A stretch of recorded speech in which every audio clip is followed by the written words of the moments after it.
अग्निवीर कार्यक्रम है, ये जो बाकायदा पहले से सेना की भर्ती हो रही है, उसका कोई सब्स्टिट्यूट नहीं है। एनडीए वैसे ही होगा, सीडीएस वैसे होगा, सेना की भर्ती एज इट इज होती रहेगी। ये तो केवल इसलिए रखा गया है कि एक हमारे पास एक एडिशनल और फौज होगी, जैसे चाइना के पास है, यूक्रेन के पास है, इजराइल के पास है, जापान के पास है, कि वो से एक हमारे पास बहुत बड़ी मात्रा में लाखों की संख्या में युवा ऐसे होंगे जो फौज में नहीं भी होंगे, लेकिन उनकी ट्रेनिंग फौज वाली होगी, जरूरत पड़ने पे काम आएंगे। ये इससे कोई सेना की भर्ती कोई असर नहीं है, ये एडिशनल है। दरअसल पिछले 8 वर्षों में मोदी जी ने 2 करोड़ कहा था रोजगार, वो तो हुआ नहीं। भाई एक मिनट, भाजपा के कार्यकर्ता जो बेरोजगार है, मैं लिख लीजिए कॉपी कलम से, ये उनके लिए स्पेशल स्कीम निकाला गया है, उन्हीं की बहाली होगी ताकि वो संतुष्ट हो जाएंगे, 12-12 लाख रुपया लेकर फिर लौटेंगे। और अरे पहले हम ये नया निकाल कर, अरे सब जानते हैं किस तरह, मतलब कितनी गलत बात आप कह रहे हैं विदाउट एनी प्रूफ। बहुत गलत बात बोले सरवर साहब आप, कि ये जो बहाली है भाजपा के कार्यकर्ताओं के लिए, वो 12-12 लाख रुपए। आप प्रूफ दीजिए, आपके पास इस बात का प्रूफ है, प्रूफ दीजिए इस बात का। हाँ प्रूफ दीजिए प्रूफ। हवा की बात करते हैं आप लोग। मतलब देखिए, अब इनकी बुद्धि का स्तर देखिए। अगर आप 5 किलोमीटर की दौड़ लगा रहे हैं और भाजपा का कार्यकर्ता 3 किलोमीटर करेगा और आप 5, तो वो 3 वाले को भर्ती कर लेंगे। अरे कैसा तर्क है, मतलब कुछ तो सोचा करिए। और दूसरी बात, ये 4 साल, अरे बीच में बैकग्राउंड म्यूजिक नहीं चाहिए, मेरी आवाज अच्छी है, बोलने दीजिए मुझे। दूसरी बात, ये सारी दुनिया में है, इजराइल इसी मॉडल को अपनाता है। 4 साल के लिए एक बच्चा जब कहीं फौज में जाएगा, इंतजाम सोच कर चलिए, अगर हमारा किसी से युद्ध होता है, लड़ाई होती है, हमारे पास एक बेंच स्ट्रेंथ तैयार होती है। आप यहां पर सब 22, 24, 25 साल के हैं, कोई किसी की जेब में 14-12 लाख रुपए हैं क्या? 10 लाख हैं, 5 हैं। अगर एक ऑप्शन मिल रहा है, इनको क्या दर्द है? रेगुलर भर्ती से इसका कोई लेना देना नहीं। लेकिन इन जैसे लोग जो जहर बोते हैं ना, देखिए जैसे अब ये अग्निवीर प्रोग्राम में जहर बो रहे हैं, ऐसे इन्होंने सीए में बोया था, ऐसे ही 370 में बोया था। और क्या कहते हैं 371, ये देखिए बैकग्राउंड म्यूजिक लगातार चालू है, एजेंडा लगातार चालू है। देश में जो नए कानून लाए जा रहे हैं, पहले सीए का कानून आया तो देश के कई जमात के लोगों को वो समझ नहीं आया। फिर कृषि कई जमात नहीं, एक ही जमात, ठीक है, एक ही जमात को नहीं समझ आया, ठीक है। फिर कृषि कानून आया तो किसानों को समझ नहीं आया, ठीक है जी। अभी अग्निपथ आया, ये बुद्धिमान लोगों को समझ नहीं आ रहा। फिर नोटबंदी आई, ये जो हमारे जो हाँ देखिए, मैं माइक किसी का नहीं है। अग्निपथ में बच्चों को समझ में नहीं आ रहा, आपको आ रहा समझ में? नहीं, हमें भी नहीं आ रहा।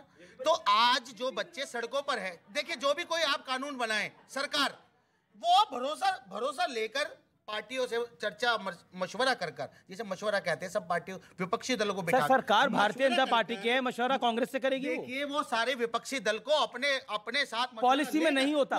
तो ये पॉलिसी, जब इनकी सारी पॉलिसी का विरोध देश में हो रहा है, तो ये ऐसी पॉलिसी लाते क्यों है जिससे देश का माहौल खराब हो रहा है, पूरे देश में आग लग रही है? ये क्यों? ठीक है, आपने अपनी बात, वो कह रहे, वो एक सेकेंड, सुबुई खान वो कह रहे हैं कि अगर पॉलिसियों का विरोध हो रहा है तो पॉलिसी लाते क्यों हैं, अगर सब पॉलिसियों का विरोध ही हो रहा है? जी अमीश, एक तो मैं पूरी जिम्मेदारी के साथ कहना चाहती हूँ कि देश के खिलाफ एक सुनियोजित साजिश चल रही है। ये कोई इत्तेफाक नहीं है कि अभी पंजाब में खालिस्तान के नारे लग रहे हैं, उत्तर प्रदेश जो एक बॉर्डर स्टेट है वहाँ पर दंगा कराने की कोशिश करी जा रही है, पश्चिम बंगाल जहाँ वो भी बॉर्डर स्टेट है वहाँ को भी डिस्टर्ब करने की कोशिश की जा रही है। तो देखिए, ये तो हमें समझना पड़ेगा कि हम विधर्मियों के कहने पर आकर अपने देश को आग ना लगाएं और अपने देश के सेनापति के खिलाफ आंख बंद करके ना खड़े हो जाएं। दूसरी बात मैं कहना चाहती हूँ कि ये ज़रूर सत्ता को इस चीज़ को कंसिडर करना चाहिए कि कोई भी पॉलिसीज़ जो एक बड़े वर्ग को प्रभावित करती हैं, उसमें एक संवाद ज़रूर होना चाहिए, क्योंकि कई बार कन्फ्यूज़ हो जाते हैं लोग और उस कन्फ्यूजन को इस्तेमाल कर लेते हैं विधर्मी और देश में अनरेस्ट क्रिएट कर देते हैं। तो एक संवाद ज़रूर होना चाहिए, ये मेरी एक सलाह है सरकार जी। मैं क्या जी बात की आपका समर्थन करता हूं कि देखिए क्या है, सरकार जो है डिस्कशन से भाग रही है।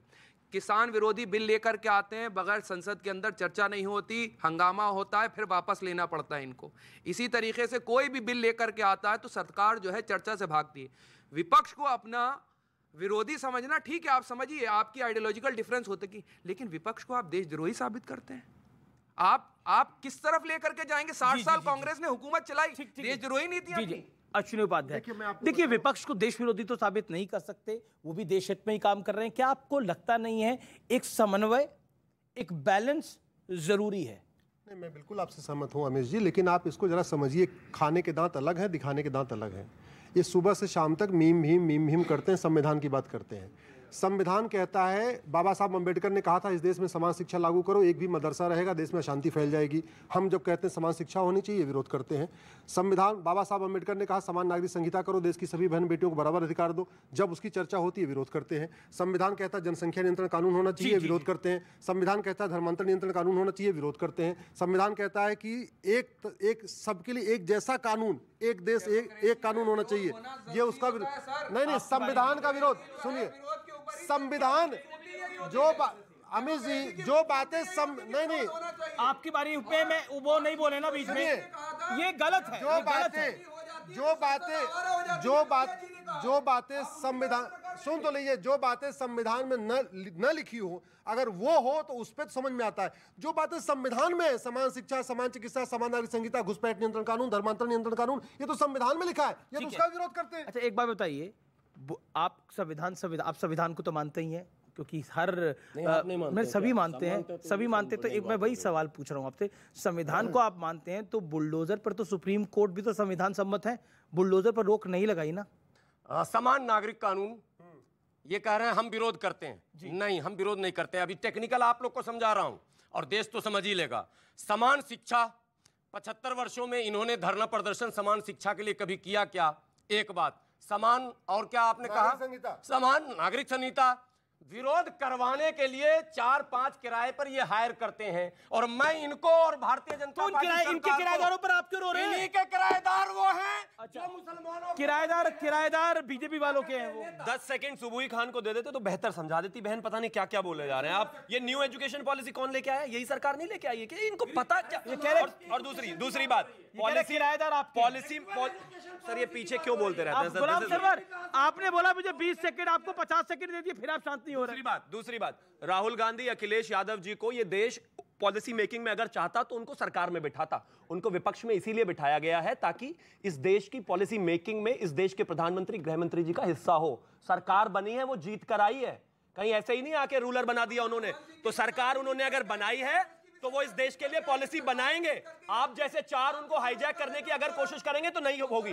दूसरी बात लास्ट ये है, मैं कहना चाहता हूं, इस देश में सुप्रीम कोर्ट को ये नहीं मानते। मैं कहता हूं 370 में इन्होंने नहीं माना, राम मंदिर में नहीं माना, ज्ञान वापी में नहीं माना, कोई एक ऐसा। बहुत बहुत शुक्रिया आपका हमारे साथ जुड़ने के लिए। आखिरी पॉइंट मैडम, आप क्या कहना चाहती है? बोलिए।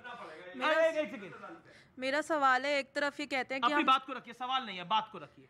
एक तरफ ये कहते हैं कि हम देश बचा रहे हैं और दूसरी तरफ ये स्टेटमेंट दे रहे हैं कि आप अपना देश जला दीजिए।